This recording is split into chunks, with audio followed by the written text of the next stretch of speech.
All right, Ricky, I got to dial in. I got to tap in here because we have an episode of Hobby Talk to get to, and I feel like absolute crap. You mentioned you feel a little stuffy. We got to hunker down and get through this, and we're going to have a fantastic episode. So, Locked with in, that being locked said, lock in, folks. Lock in. With that being said, everybody, hopefully you're having a fantastic day whenever you are watching and listening to this episode. Welcome back to another episode of Hobby Talk, episode 48. But if this is your first time checking it out, thank you so much for clicking on this video. Hopefully you stick around and enjoy the topics we are discussing today. Before we dive into anything, though, pardon that disaster behind you guys. in. But before we get into anything, Ricky, good morning. How are you? Good morning. I'm all right. Was on the Red Sox would clinch last night. Was also hoping the Cubs would clinch last night, but who doesn't like free baseball, extra baseball, I guess. So More it's gonna stress. be it's gonna be interesting to see the two rookies going up tonight. I agree. I agree. Who's going to fold first? That's going to be the question. We'll see. How are you doing, Murph? As I mentioned, I could be better, but we have an episode to get to, and I think that will kind of lift me up a little bit. I think the worst is behind me. This is day 4 of not feeling good. It's usually about a week, so I'm kind of in the middle here.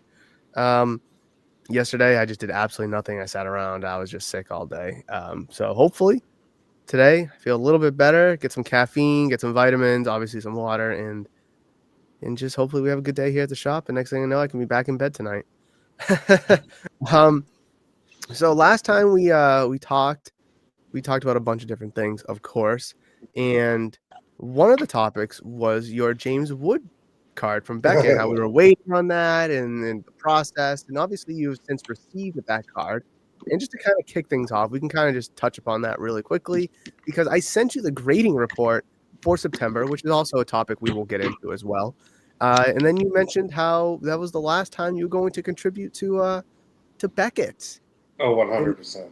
so, talk to me about, first of all, how does it feel to finally have the card back? You have to feel like euphoria. There it is. Look how beautiful that is. That's gorgeous. Shout out Cardtown Armor. Um, yeah, I mean, since I got it well over a year ago, maybe even 2 years ago, It was a while. I haven't really been able to enjoy it because when I was opening it, I scratched the slab. So like right from the start, I always obviously it's a pop too, so this is only and there's no black label, so one of the two highest graded James Wood Bowman Sapphires. Is that still So I true? was yeah, Oh, well, no black labels, and this is pop two. that's crazy. But when I got it, it was pop one. But anyways, yeah, I haven't really been able to enjoy it, knowing there's a scratch on the side. So I finally said after a long time, thinking that a 10-day turnaround time meant it would be 10 days, 10 business days. So I sent it in 3 weeks before the national, hoping to get it back by national. Not necessarily intending to sell it, but see what kind of offers I'd get on it, if any. That didn't happen because for some reason it had to go through the whole grading process, which it's like they had to regrade it. So I guess verify the grade that it already had, and then it had to go into new case. So it was just like queue after queue after queue. Like for what? Like this could have been done in 5 minutes. Or 10 business days. How is there not seriously? How is there not a separate queue for just re-encapsulation? Like they don't have to do anything. All you have to do is crack the slab and re-slab it. I'm just trying to think like what I mean, is it not a popular service because not many people are scratching the slabs or needing a reholder of sorts? It's not like Beckett has a new and old label. similar to like PSA or even CGC for that matter. Right. So I'm just trying to think like what other hold. I mean, I'm guessing it's just not a popular thing, so it kind of had to run through the course of a regular submission. But the fact that it took I mean, maybe it got lost in the facility for a little bit. They're like, oh crap, here it is, and then I mean that's obviously not ideal, but that's possible. I would imagine. I would be very frustrated myself.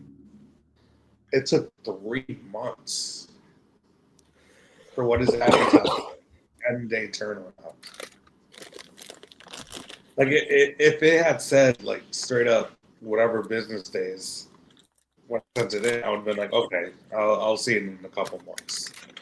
But the fact that it said 10-day turnaround is what got me. That's how I feel with CGC right now. Is we sent out June submission and it was like a 35 business day turnaround time. So I'm thinking mid July, end of July at the latest. Next thing you know, it's a 60, and now you look on the website and now it's 80 business days. And we just got June's back a week ago, I think. Yeah, because I recorded the video and everything for it, and the video should be coming out about a week or so. And that's in the wake of PSA raising their prices and bumping up their turnaround times. Yeah. And we're always dogging on Beckett for this and that reason.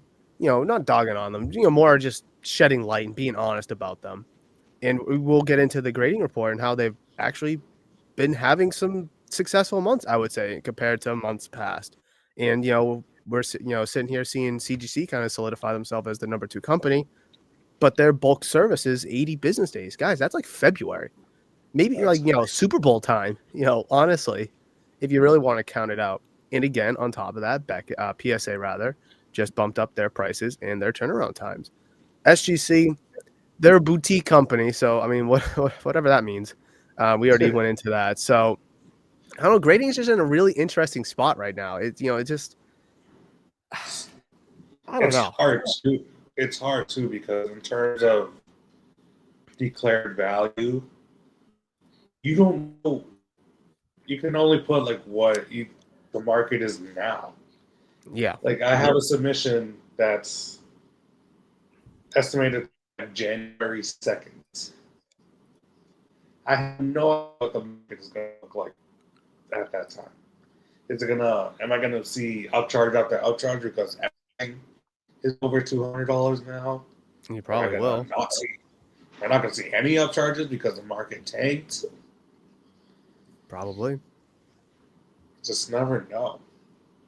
And it sucks because you don't know what to you sent it in expecting one thing and then the next you just don't know. And that's the like I don't want to say shady about the declared value because like I do understand that the point of it, God forbid anything was to happen to it, but market changes constantly. Who knows how long it's going to take until the declared value needs to be, kind of referenced, so to speak. Especially with Right. Pokemon and obviously, some sports players, but the declared value today for a card is going to be possibly drastically different than it is tomorrow, especially if you consider the landscape of Pokemon alt arts and SARs and the drastic price increases we're seeing in those over the course of a couple of months.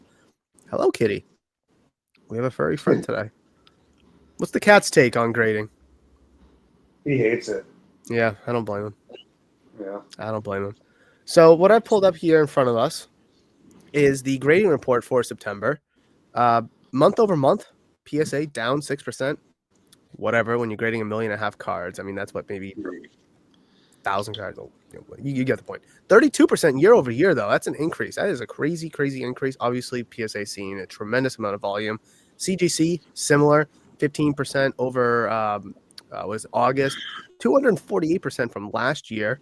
That's absolutely absurd. Crazy. That's crazy. Beckett, I think, has strung a couple of months now of being positive month over month. I don't know exactly when we started to see this positive, but I would vividly remember Beckett was like 15,000 cards one month. It was absolutely absurd. Now they're, almost at 100,000 and 67% from last year. And SGC rather, down 49%, down 59%. They were probably the third tier company while Beckett was really struggling. now with the news of them being a boutique company, we're starting to see SGC really, really crumble and become that fourth tier grading company that it wasn't always, but now it's starting to really solidify itself as that fourth tier company. Any big takeaways here, Ricky, that you see? Yeah, it's just so crazy what happened at SGC. I mean, not PSA, collectors bought SGC for this reason, really. I agree. I'm saying, yeah, I don't it's know what you like said. you want to buy the competition and essentially take them out. Basically, you're buying their clients and all that. And that's why I understand like the excitement that people for SGC originally had, but long-term picture, I mean, we probably sat here and said like, why, if SGC is so successful, which it was for a good while, why even take the offer to be bought out by your competitor's parent company? That just made absolutely no sense. And do you think that you were going to get all the resources that PSA got? Excuse me, absolutely not. And we're seeing it. And Collectors has even mentioned how they're not distributing the resources to SGC.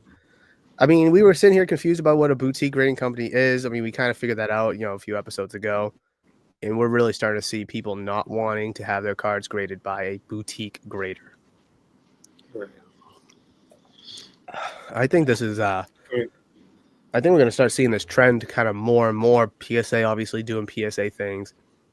I mean, CGC keeps going up in numbers. I mean, who knows where that cap will be? Beckett obviously climbing back up from the dead. And then I think SGC, I mean, we're going to see a huge gap between PSA and CGC. I think we're going to see a huge gap between Beckett and CGC. And then that gap between Beckett and SGC, I think will slowly get bigger and bigger itself. I wonder if people will start going back to SGC now that PSA, SGC have up their turnaround time, but probably not, especially because people hate SGC Pokemon, and that's what's really bumping these numbers up right now. I mean, SGC is beautiful for like vintage. If I was a vintage collector, flipper, whatever, I would 100% go to SGC. I agree. And I was just trying to look up the SGC prices right now. And of course, PSA, first thing it's a sponsor, but still, is the first thing that came up, which I think is absolutely crazy. But I mean, you're right. It's standard 15 to 20 day is only $15. Immediate 1 to 2 days is $40.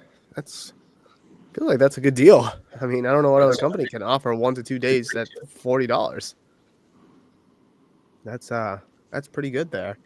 But I agree with you. I mean, I am kind of curious. Let me just pull this screen back up. I am curious to see if people would jump back to SGC, but considering the fact that people don't mind waiting months on end for PSA, that I don't think that's going to matter. And the price point, I don't know how the price point affects people who grade with GameStop or have memberships. Excuse me. But I don't think that this is going to drastically change the nature of it. Not to cross apples and oranges here, but I mean, Xbox announced that Game Pass is going to be up to $30, and people are already, mass unsubscribing. Myself will be included soon. And so, like, different markets will have different effects if you raise the price. PSA could raise the price from, would they just bump it up to $21 or $22 a card? They could have bumped it up to $30 a card, and people will still grade because people were grading when PSA was at that price, just for the lowest, the cheapest tier. So I remember.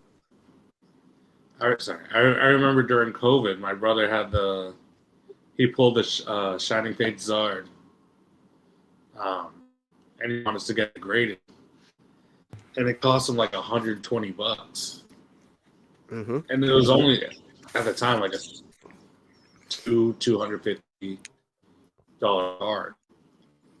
So when PSA does stuff like that, it's them trying to discourage people from sending in cards. As funny as that sounds. I firmly believe that too, because if they could discourage people from, well, now that they collectors at least owns SGC, maybe it's a way to push people to use SGC. Possibly, let's leave that door open. But it's just they want to deter people away so they can catch up on the turnaround times and to hopefully adjust them, and then people will be, oh my god, PSA, you're so great when the turnaround times go down. The price per card ain't gonna go down, but the turnaround time, oh my god, PSA is down to 25 days. Oh my god. Wow, my sick high pitched voice sounds great.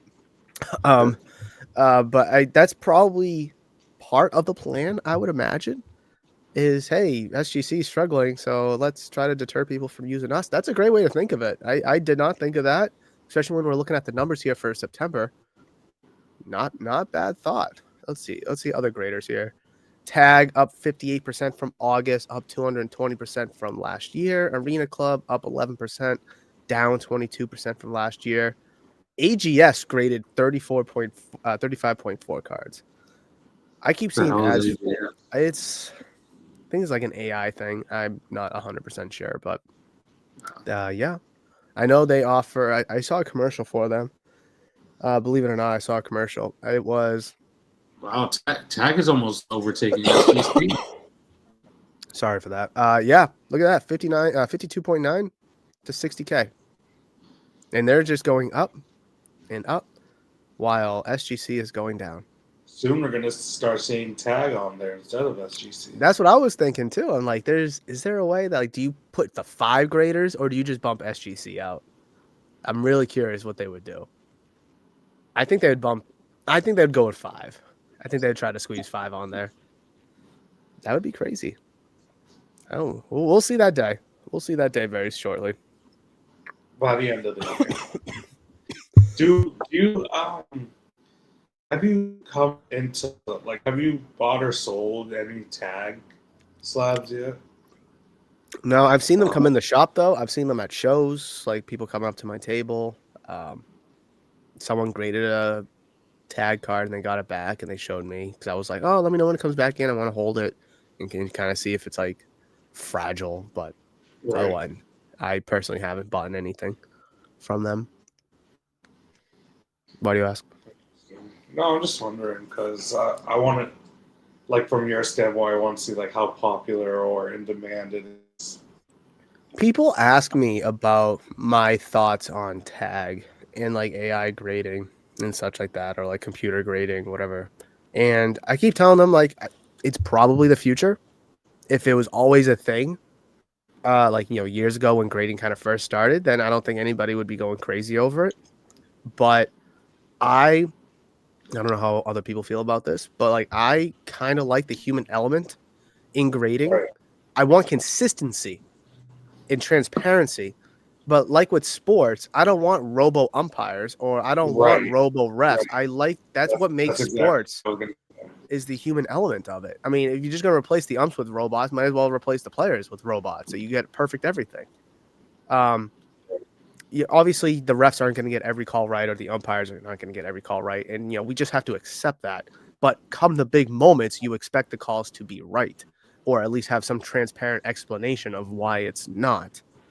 With grading, you get some transparency, not a whole ton, but again, the human element of it is something that I still do like. Yeah, because with Tag, if you scan that barcode on, it tells like exactly like what's wrong and where it is, and like that's cool and all, but I don't know. I think the subgrades are plenty of transparency. I mean, this is why I don't understand why CGC went away from it, because them and Beckett were like really the ones that were doing it. I think people, on top of other reasons, really like Beckett because of the subgrades.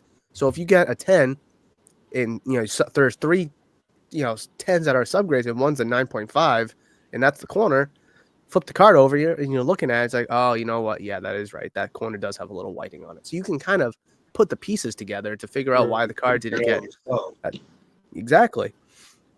I said years ago when SGC wasn't a 4th-rate grading company that if they ever put subgrades on their cards, this was before PSA bought them, that I think SGC, if they ever put subgrades on their cards, could really give PSA a run for their money. Then a lot of people got, became hype beasts and all that, and then they got bought by collectors, and that's not happening. Yeah, I'm sure vintage people would love upgrades on the SGC. I just think any grading company that's starting out or maybe struggling, I mean, it might take an extra day or two on the turnaround time, but you should look into subgrades. I remember when I was working with TGA, the grading authority out of New Hampshire, they didn't have subgrades at first, and then they did introduce them, and I thought that was a great addition because it's just another layer of transparency. And if you want to try to fight with PSA to be, number 2 or number 3 company, or try to eventually be better than PSA, that kind of pipe dream, you need to have subgrades. You need that transparency. You need quick turnaround times. That's how you do it. Which is because they don't have subgrades. Imagine if PSA did. PSA would never, but imagine if they did. But like, it's crazy to think like what these companies have to do to overtake PSA. Meanwhile, they don't do it themselves. Like the subgrades, the AI grading, and all that stuff. Mm-hmm. That's what these companies feel like they have to like start doing and implementing to take over PSA. They don't even do that themselves. No, they don't.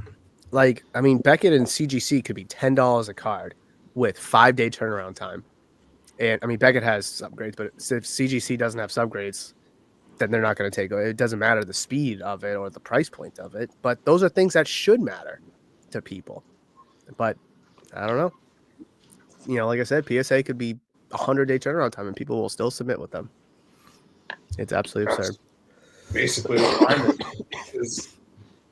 which is insane because I feel like cards that are already been submission under the past turnaround time shouldn't be subjected to the new turnaround times.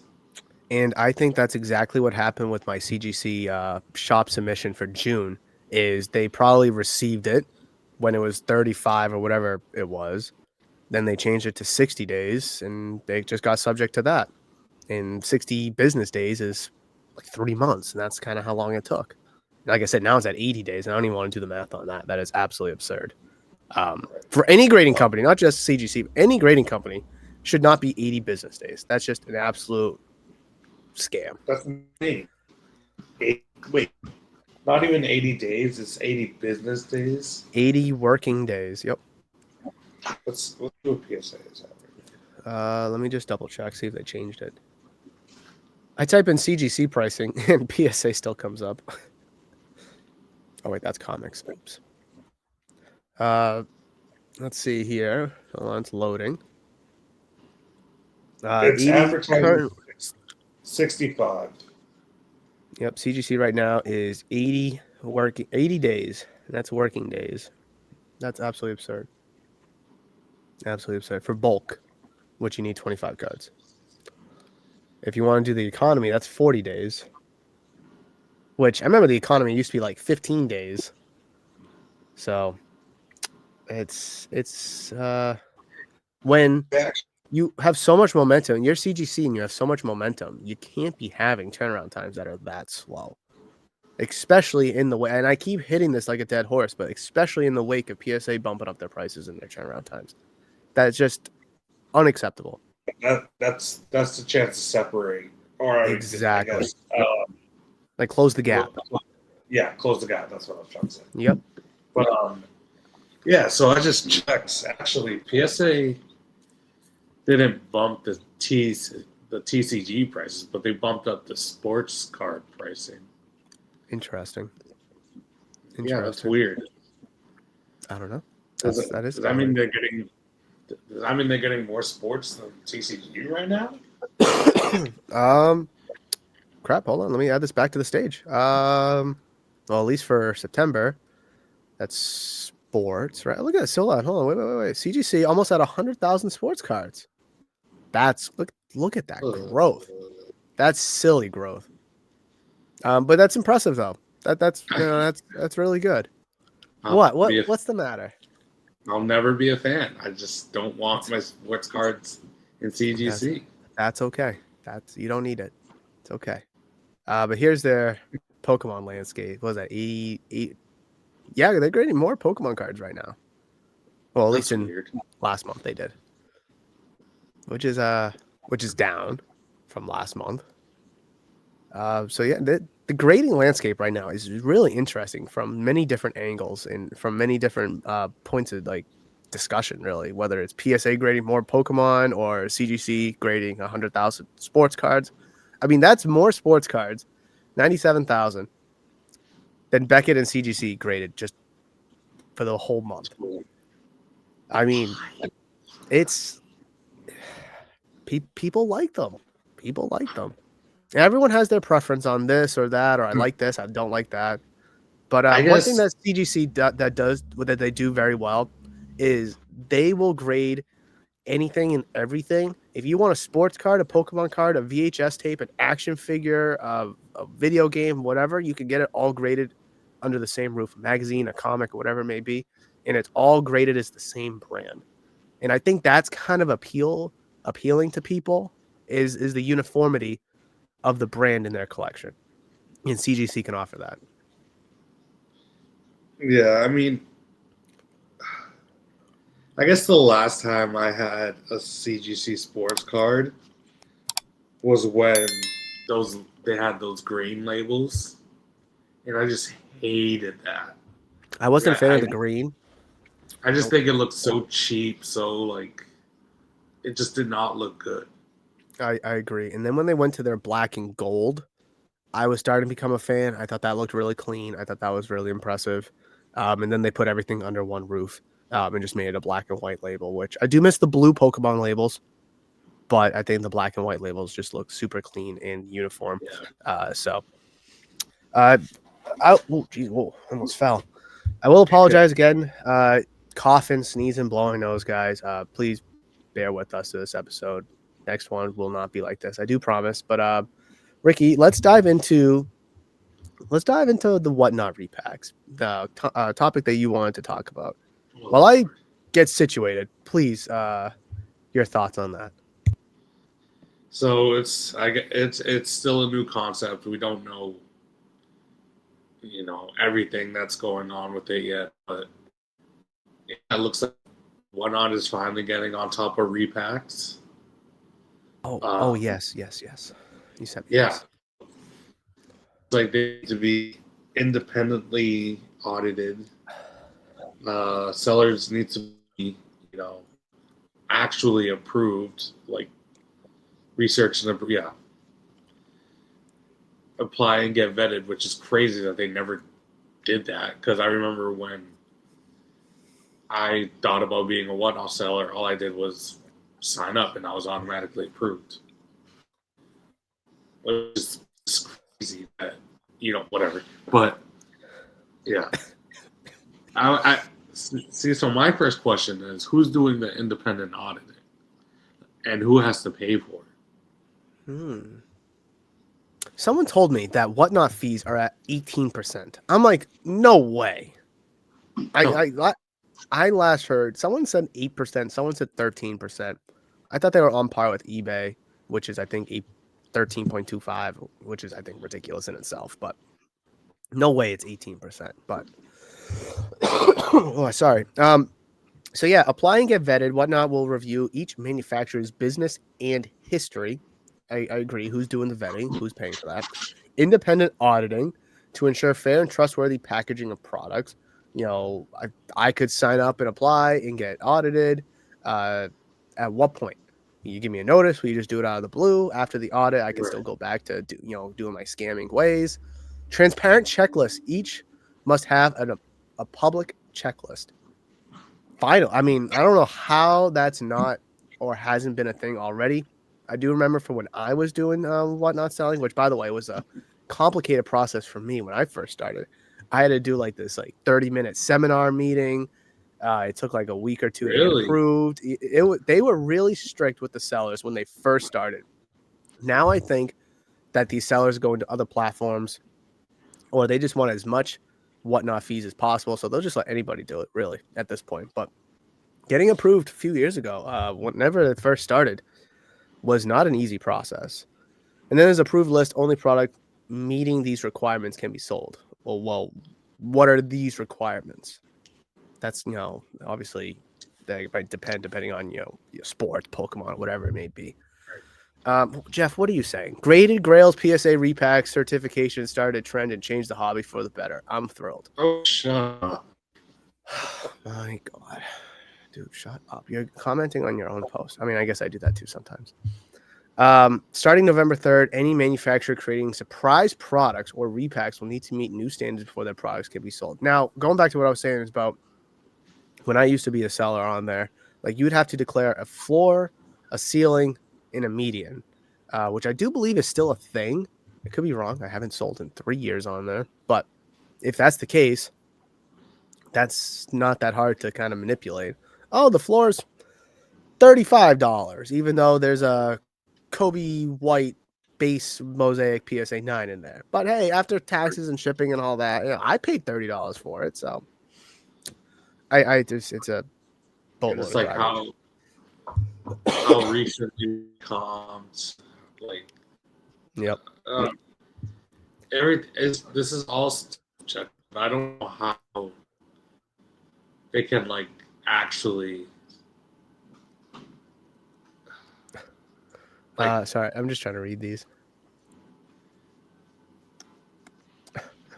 I don't know how this could be like implemented. How it could be like. Sorry, my vocabulary is limited. It's still early in the morning. Enforced and Yeah. Like, it just baffles me, and I've complained about this to an oblivion, that people still want to gamble on these repacks, which are probably more scam based than breaking. Just because it'll you can manipulate it way more. Now, of course, you can weigh boxes and packs and all that stuff, but I mean, whatever, right? I mean, but it's just like you're paying $100 for the chance to win a $500 card, where the majority of them are less than $100. Just go buy the damn $500 card if you want it that bad. And I understand there's the thrill and the mystery and the excitement and the adrenaline of gambling. I mean, whether it's sports gambling or the casino or repacks or breaks or whatever it may be, it's just, I just don't get it. I don't get it. And maybe this might kill it. I don't want to say kill it because that's very strong, but maybe Whatnot step it in and trying to have some form of auditing and vetting system.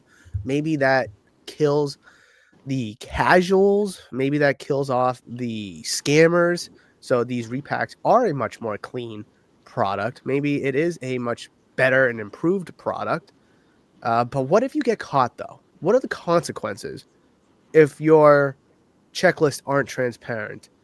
If your products don't meet these requirements, or you get into some trouble because your floor, ceiling, and median are off, what happens then?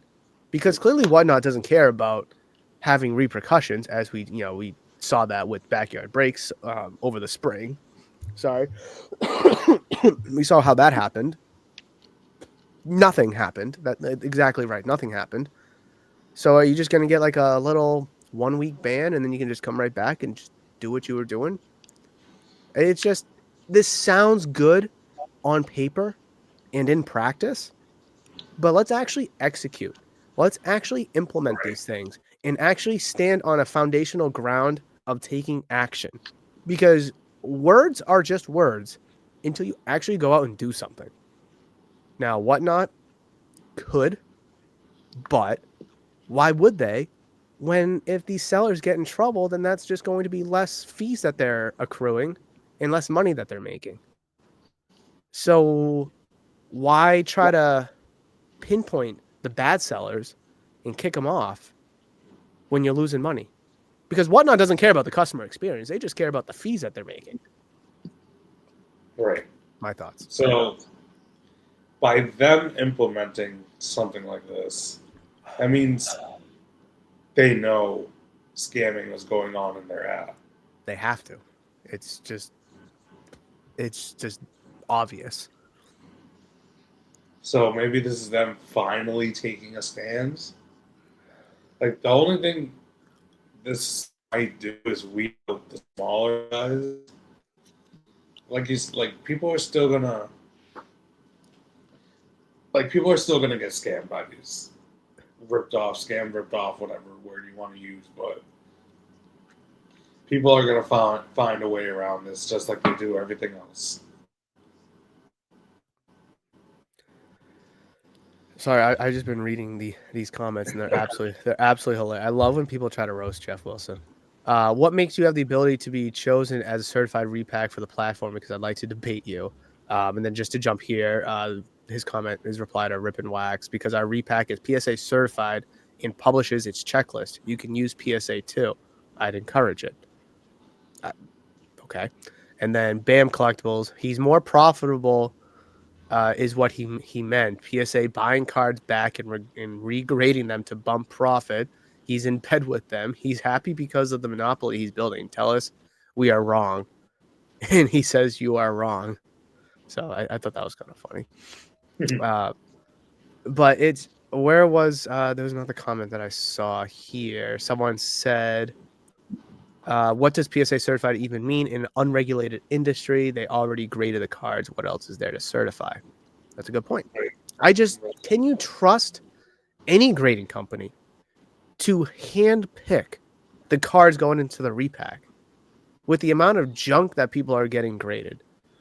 And correct me if I'm wrong, Ricky, do you know if they offer a buyback price for any card? So, like, if you were to grade like a $10 Pokemon card and it comes back a 9 and it's a $20 card, would they still make you an offer to buy it back? Do you know? So this past submission with the Glaceon and Mewtwo are the only ones that I've seen. Yep. With this new offer thing, and they had offers, obviously. I'm not 100% sure if it's any card that they grade me. Well, so what I believe this whole PSA thing is that the networks of people who are buying on PSA at whatever marketplace, they submit cards that they want and the price they're willing to pay for it or something like that. So maybe not every card is going to have offers just because no one wants that PS8 1B card people grade base card, but 1B. Yeah. So I'm not 100% sure if it's offers on every single card, but now what's stopping them? Because clearly they buy cards, as we've seen and talked about, and you've possibly experienced with at least the offer. What's stopping them from going out and taking a bunch of junk and grading it themselves under a pseudo name? Because I know, what was it? Professor Sports Card had a former PSA employee on, and he was saying how as an employee you can still get your cards graded by PSA. You just can't do the grading. right. Who's stopping you from doing the grading? First of all, I would like to know that level of security in that regulation. But hey, Ricky, I got 20 cards that need to get graded. I'll buy you a case of beer if you can give me some 10s. Again, Right. what's stopping that? It's just too obvious. Now, again, I would love to be wrong because I want this hobby in this industry to be as pure and healthy as possible. But we all know that's not the case. We all know that there's some shady stuff going around just to make a buck. I mean, maybe Whatnot will bump up their prices because some sellers will be, not prices, their fees, because some sellers might be getting kicked off or banned. I doubt it, but I wouldn't be surprised if their fees go up because of this. Oh, to have added security, we have to bump up our fees so we can pay these auditors. I mean, you mentioned who's paying these auditors, who's paying for people to get vetted. How's that process? So They should have been doing this though. It's like the E thing. Their fees didn't go up when they started implementing the oh my god, what is it? Authenticity guarantees. When you send it to a middleman and then whatever. That didn't cost the customers extra because that's something they should have been doing already. it's just there's so much nonsense that we see, and I'd like to hope that people listening see and understand. But to some people, we know that to some people, they have no clue, and that this is completely oblivious to them. Like this stupid repack thing that I just can't wrap my head around why people still participate in. These PSA graded grails, nonsense.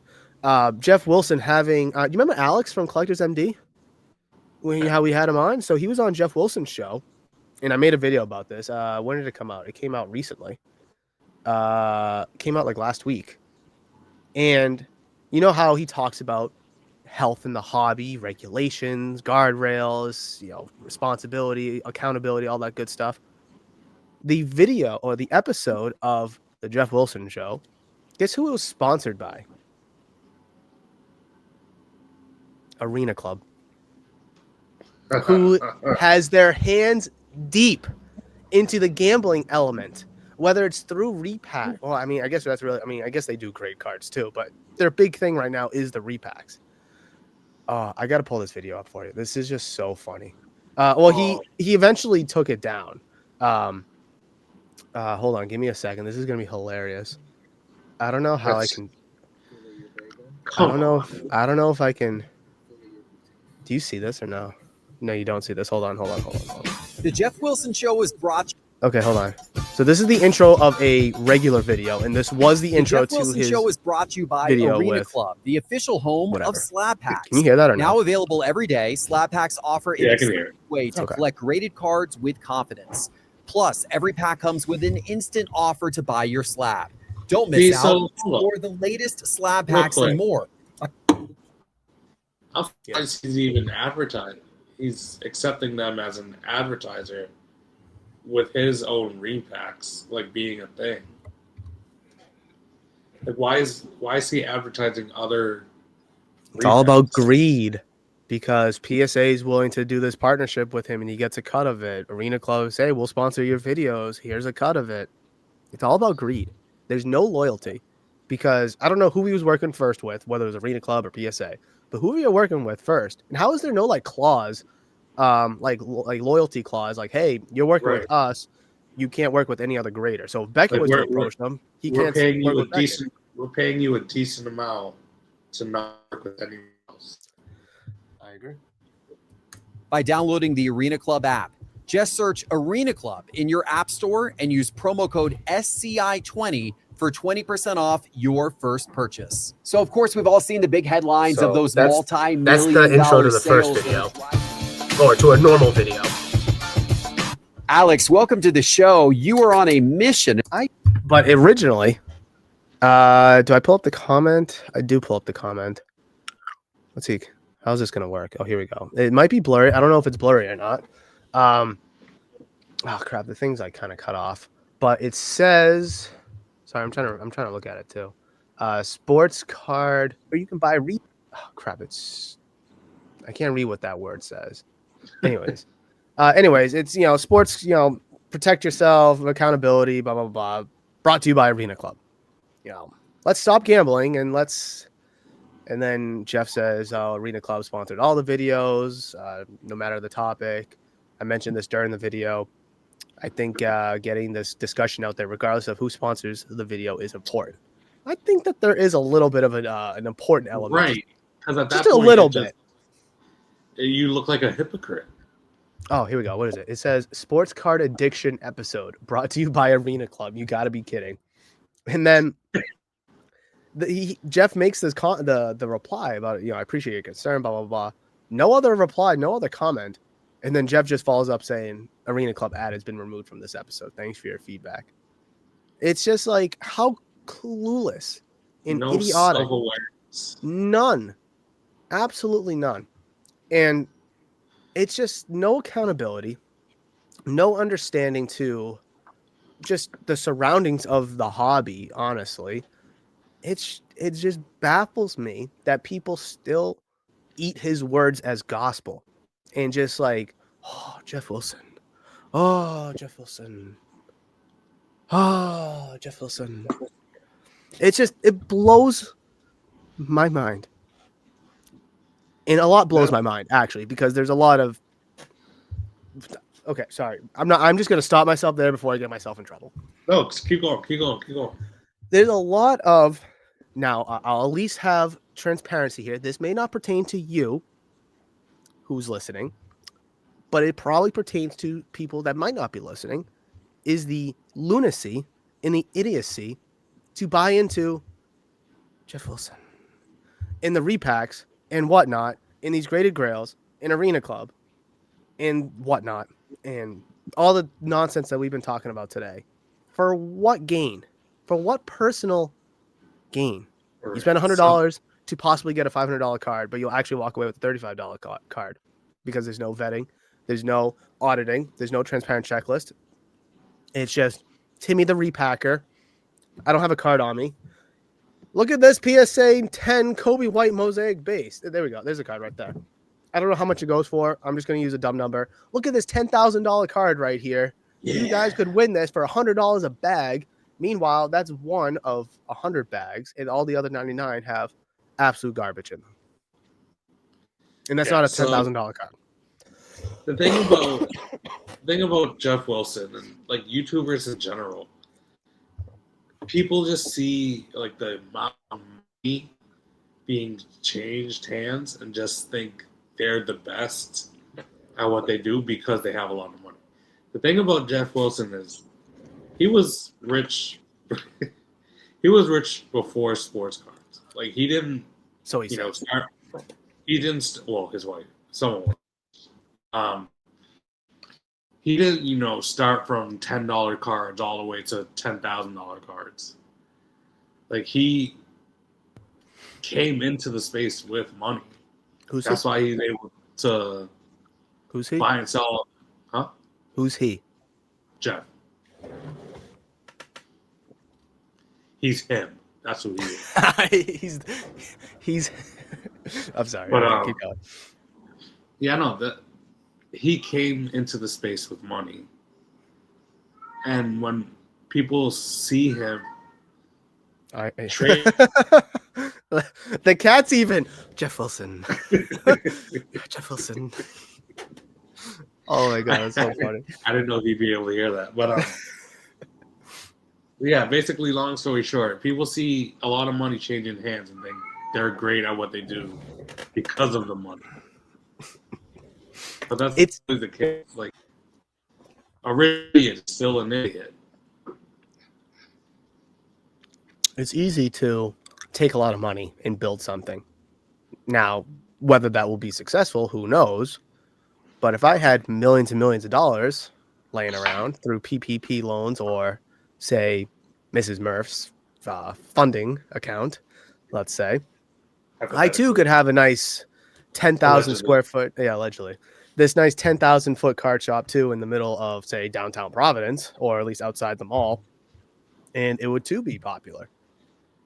I'm not going to do that though because that's just doesn't make sense for me. But it's easy for someone like him because of the type of funding that he's had. Now you're right; he didn't start with like dollar cards or $10 cards, and I think that's kind of what humbles people. Whether it's someone like me who owns a shop or someone like you who's a collector who's worked their way up to hundreds of thousands of dollars worth of cards in their collection.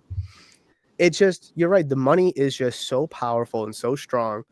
I've had a kid come in here before. Him and his friend came in. Oh, I just like watching the videos of people spending $20,000 on a deal. It's like, that's not the hobby. I mean, you could go watch any video of somebody spending $20,000. Why do you have to watch about sports cars? Why do you have to watch it about Desmond Ritter, Prism Black 1 of 1?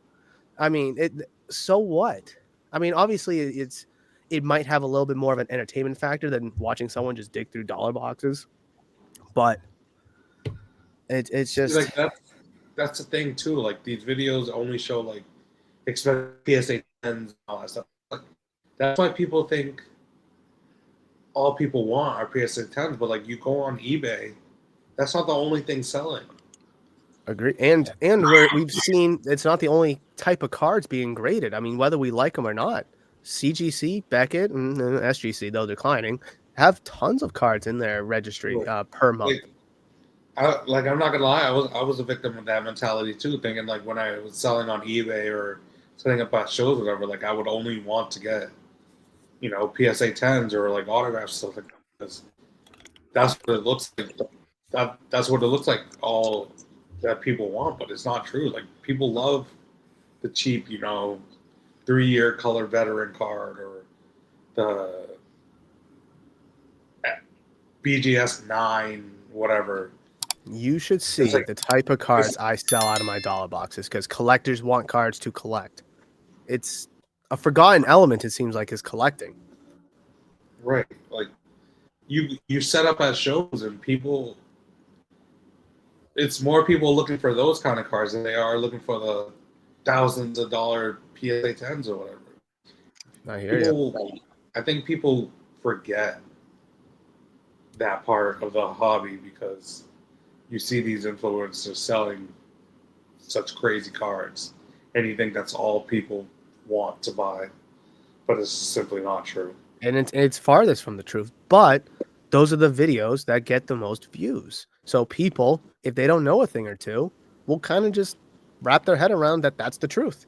And in reality, it's not. And listen, there are some people who are good at buying and selling the high-end cards. All the power to them.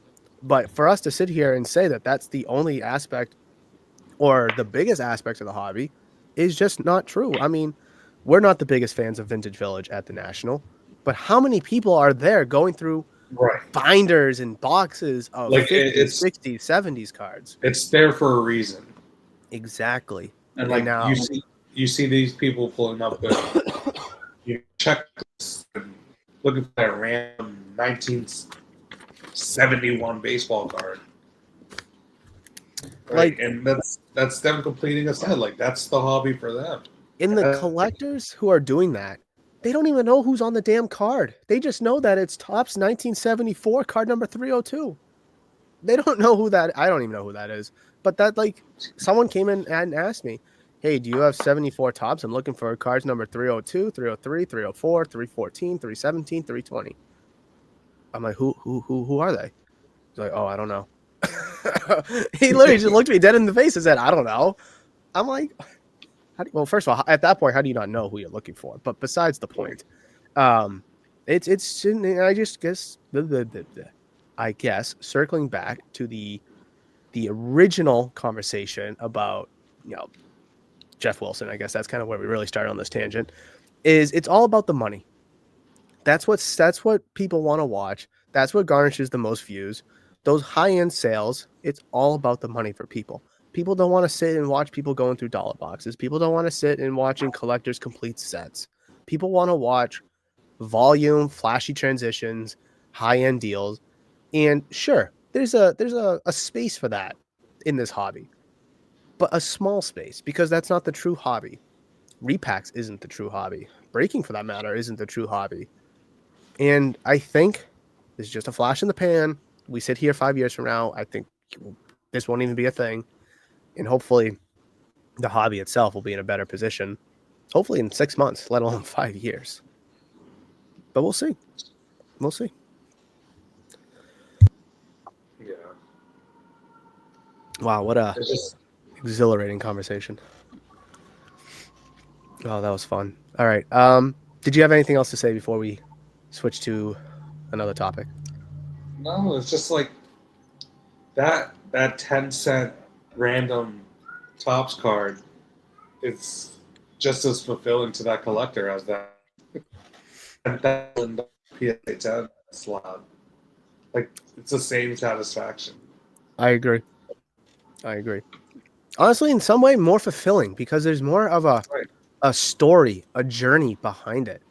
Right. It's you're completing a checklist. What are you doing by flipping that card? Yep. You're just like there's so many rookies and PSA 10s and RPAs of players that we could just buy, sell, and trade and flip and do all that jazz. But excuse me. But like that's easy, especially if you have a lot of money. That's easy. But no matter how much money you have, completing a set or finishing a collection might not be easy.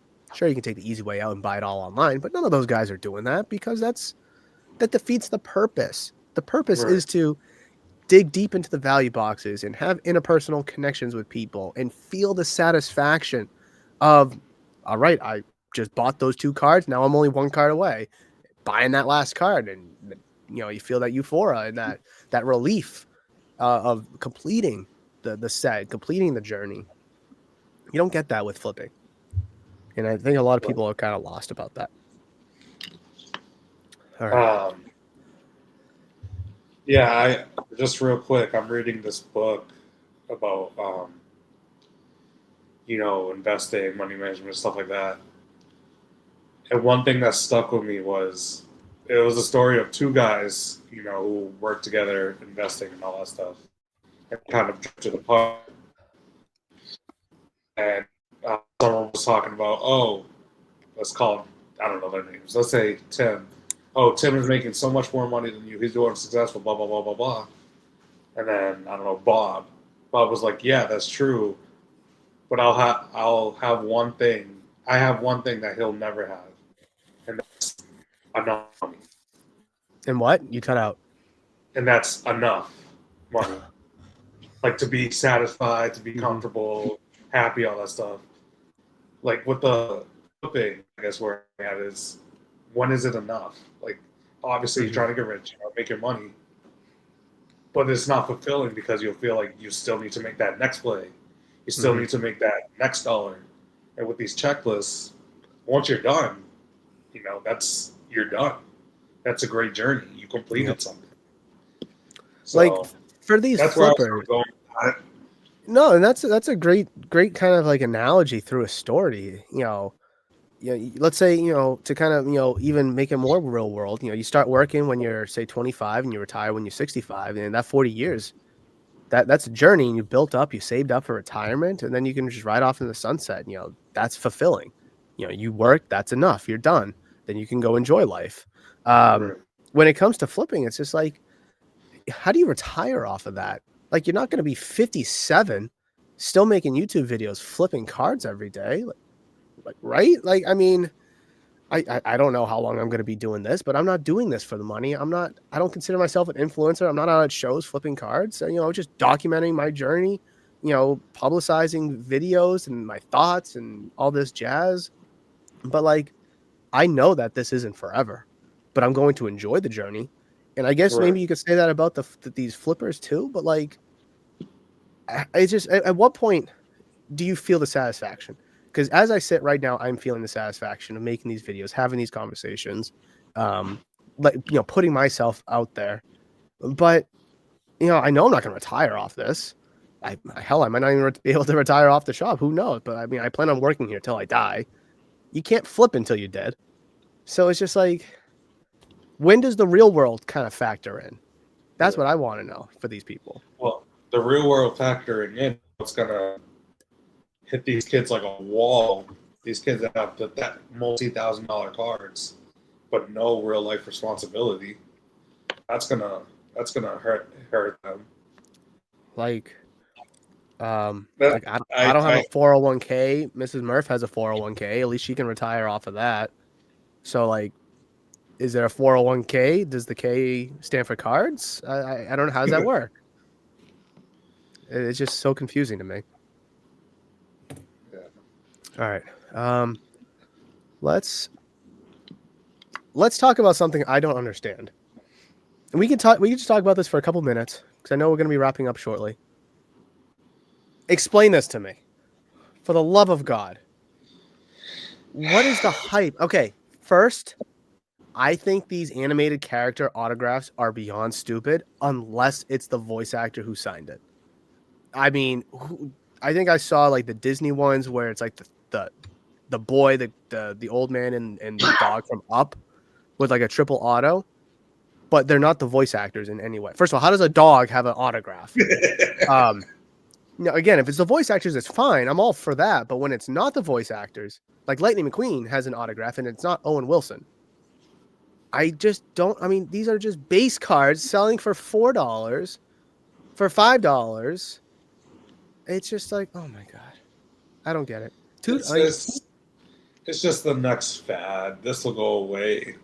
Can this like replace Pokemon? Can all these Poke flippers go to this and flip this? Like it's $4. I mean, these are sketch cards 101. It's like, okay, I'm cool with those being astronomical prices because that's impressive. but like $3, $2, $3, Like $5. they're just screen grabs from the show. Like again, sketch card one of ones. That's fine being $500. I don't mind, but it's just like $1,000. My God, they're doing this with Disney. They've done this at least with like Star Wars and like Marvel and X-Men. You're getting the autographs of the actors or the voice actors of some of these things, and some of the Disney ones do have the voice actors. But again, I can't wrap my head. And it's right. It's just the thing right now, and it'll probably blow over. But Yeah, it'll be over in a week or two.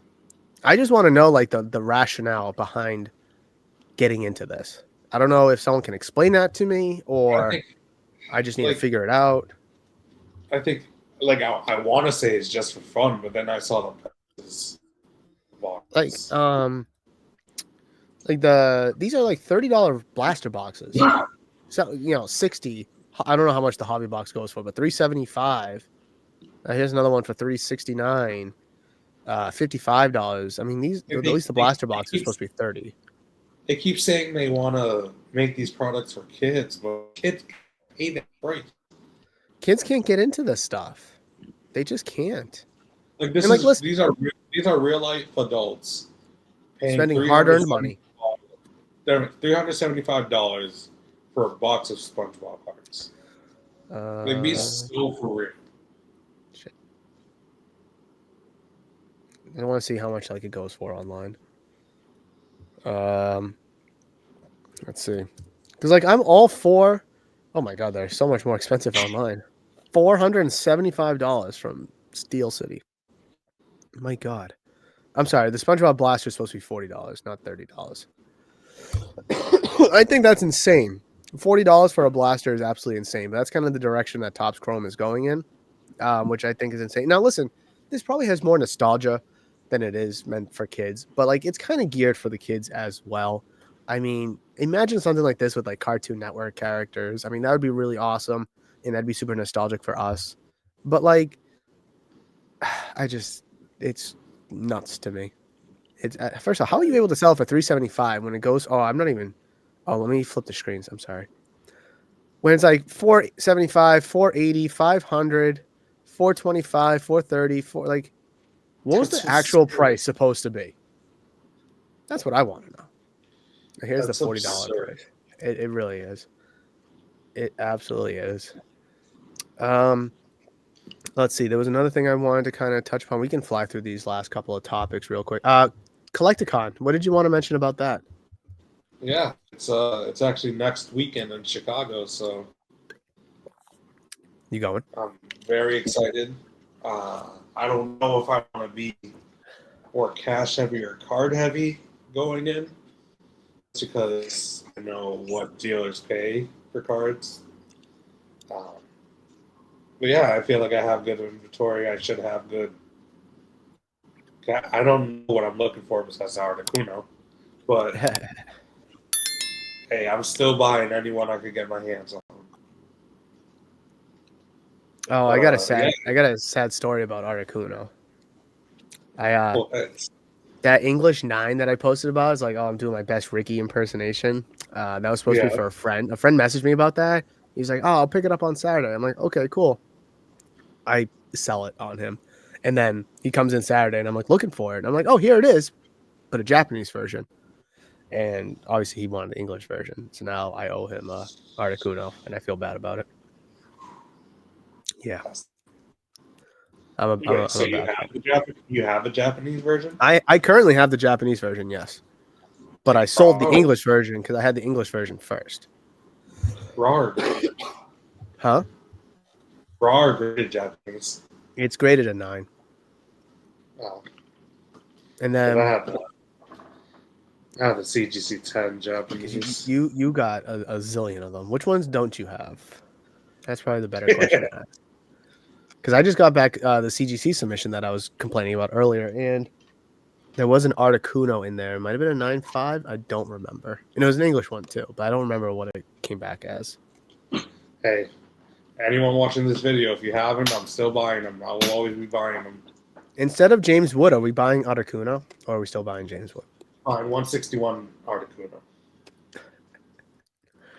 That's funny. All right, this is the last thing I wanted to talk about was not so much the prices. This is what I saw on Facebook. Quote, our LGS refused to tell us the prices unless we came in at midnight on Monday, just for it to be this garbage. They were going to sell anyways. Why pull this shady behavior? What are your thoughts? It's from Australia. It says U.S. The Poke World Australia, but it says U.S. pricing. So I'm going to assume that it's a U.S. shop, being in U.S. dollars, just because, you know, the foreign currency, you know, numbers could always be different. But let's see, can I make this bigger? No, kind of. I don't think the prices are terrible. I mean, they're all fair. This was release day or just before release day. They're all pretty much on point in terms of market pricing, being under market pricing. But my thing is, why I wanted to talk about this was, is this shady behavior? Not telling customers what the prices will be? Now, for transparency purposes, people will ask me a week, 2 weeks, a day, a month in advance, what are the prices going to be for Mega Evolution? What are the prices going to be for Phantasmal Flames? I don't know, because the market always changes. For Mega Evolution, the market for a non-enhanced was $315. On Friday morning, it was $285. But if I told you $315 and you wake up and you see $285, now I'm the one that's, you know, scamming, taxing, overcharging, being a ripoff, and all that nonsense. So I mean, that's just me being transparent. But like, I don't hate not disclosing your prices, because you want to make sure that you provide the most accurate prices, but you have to have that level of transparency to your customers. You can't be like, oh, just come in on Monday, we'll tell you. Oh, just come in on Monday, we'll tell you. I think that's not ideal. But I mean, if that's the case, and then those prices or these prices are the prices, not that bad. Those prices aren't that bad for release day, at least. Right.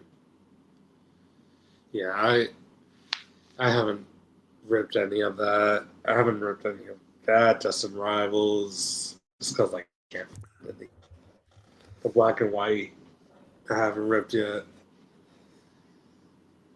And it's so fun with these scalpers. It's funny with these scalpers too. It's like, oh, you can't find any at the store. You got to buy them from me. But like, you're the reason we can't find anything. They print more than I personally think. I think they printed this set to extremely high, because the print quality we see, well, I've seen with some of the cards ripped here in the shop, aren't in great shape. The box topper for the enhanced booster box, what is Bulbasaur, yeah, is, some of them are terrible, centering, dings on the cards, but other cards like just full arts and art rares or whatever you want to call them, they're not in the best of condition either. A lot of centering issues. So I'm going to assume that those printers were just on and on and on. But that's what they need. And they can print it to an oblivion. They could print double what they printed, and it's still going to sell. And it's still going to sell for insane prices. But the hope is that it calms the prices down, and it kind of eliminates the scalpers. So. Yeah, it was like, because you see scalpers buy a whole sleeves and stuff like that. It's so stupid. It's terrible. And I mean, Pokemon cards more than, I mean, I don't want to say Pokemon cards more than SpongeBob cards, but I mean, they're both very nostalgic for, you know, people our age, but obviously there is a kid element to it as well. And, you know, robbing kids from getting, you know, these Pokemon cards at reasonable prices. And trust me, I would love to be able to offer MSRP and more reasonable prices, but I'm also not trying to get blown out either. You know, I'm trying to make the stock last as long as I can. Plus, not to sound like a hole, but how for these insane sets now, what's wrong with me trying to take advantage of these sets now, whereas I couldn't sell previous sets? Shroud of Fable is a perfect example. Shroud of Fable is a $50 MSRP ETB. I had it on the shelf for $50. Nobody wanted to touch it, but TCG player or online anywhere was $30, $35. People asked if I could do that. I'm like, I can't do that. I'm sorry. Retail is $50 on it. But now that market is hundreds of dollars, people want retail prices. I've complained about this before. We don't have to complain about it anymore. Which one, market or retail? You guys pick. But that will wrap it up. Ricky, any outgoing takes before we really end this episode? Well, now that it's the off season, I'm buying James Wood. But 31 home runs in his first full season. That's crazy. yeah, that's a great year. But let's see. Yeah, I mean, just to touch back on that whole fulfillment thing, like, just know why you're doing this, and if it's for the money, then I just don't think you're going to get the satisfaction that you want. Like, even if you build your way up to $10,000s in inventory, I just think this hobby is so much more than that. I think it's, fun, great way to meet new people. Shit. I mean, sorry. That's how I met you, going through your shop. But I just the idea that people are only in this for the money.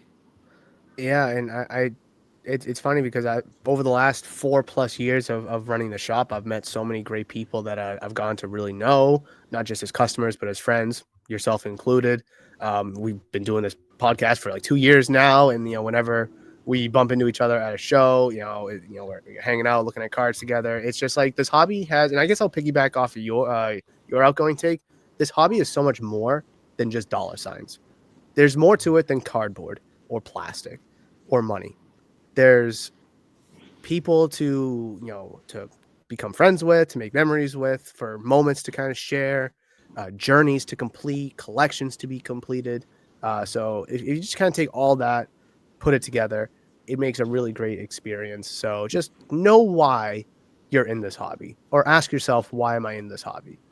And if it's for money, fine. We're not going to be able to change your mind, but there's more to it than just that. So that will wrap it up for this episode. It is 11 o'clock, so I actually have to run to open Murph's Card Town.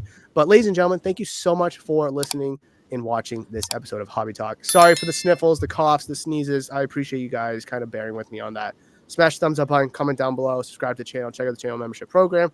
I've queued up an excellent video right over Ricky's face for you to watch. So click on his face, click on that video, and I will see you in that video, guys. Peace out. I'll feel better the next one. Bye.